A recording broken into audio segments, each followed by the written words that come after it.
Ce jeudi 27 juillet, dans son dernier numéro, Paris Match révèle les causes du décès de Jane Birkin. On apprend également quel membre de la famille s'est rendu sur les lieux en premier, entrant alors dans un état de choc. Jane Birkin a été retrouvée sans vie à son domicile parisien dimanche 16 juillet 2023. C'est ce qui avait été rapporté par Le Parisien. Ce jeudi 27 juillet, soit 11 jours plus tard, Paris Match révèle dans son dernier numéro les causes du décès de la chanteuse-actrice. Un nouvel AVC lui a cette fois été fatal, écrivent nos confrères, faisant alors référence à celui dont elle avait déjà été victime en août 2021. J'avais eu un terrible mal de tête pendant que je faisais la promotion du film de Charlotte, racontait-elle auprès de RTL. C'est Nelly, celle qui s'occupait d'elle entre le ménage, les courses, le courrier et le repas, qui l'a retrouvée morte en premier, inanimée dans un fauteuil.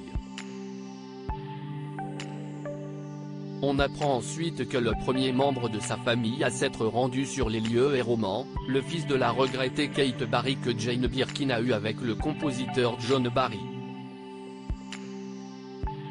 Sous le choc, il va promener Bella, le dernier bulldog de Jane, rapporte le magazine, avant d'ajouter que Loudoyon et Charlotte Gainsbourg, accompagnés respectivement de leurs compagnons Stéphane Manel et Yvan Attal, sont rapidement arrivés sur place dans la foulée. Pour rappel, Roman de Kermadec avait semblé très marqué lundi dernier, lors des obsèques organisées à l'église Saint-Roch dans le 1er arrondissement de Paris. S'il ne se montre que très rarement, il a toujours été proche du clan, et notamment de sa grand-mère. En novembre 2014, dans l'émission d'Europe 1 Il n'y a pas qu'une vie dans la vie, cette dernière se rappelait de ses souvenirs avec le jeune homme. J'espère que j'ai été rigolo pour Roman. Je l'ai eu très tôt, parce que Kate a eu son fils quand elle avait 20 ans, donc il n'a que 27 ans et il n'a plus de maman.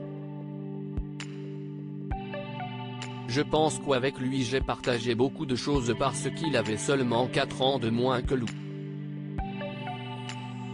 Je les embarquais tous les deux, ils étaient comme frères et sœurs. Sur les vacances c'était chouette. J'aimais faire les conneries avec les enfants. Partir sur des barques sur le bois de Boulogne et faire des pique-niques. Pas penser à quelle heure on va rentrer, avait-elle raconté. Elle expliquait également quelques années plus tard aux Parisiens vouloir lui offrir un appartement après la mort brutale de sa maman.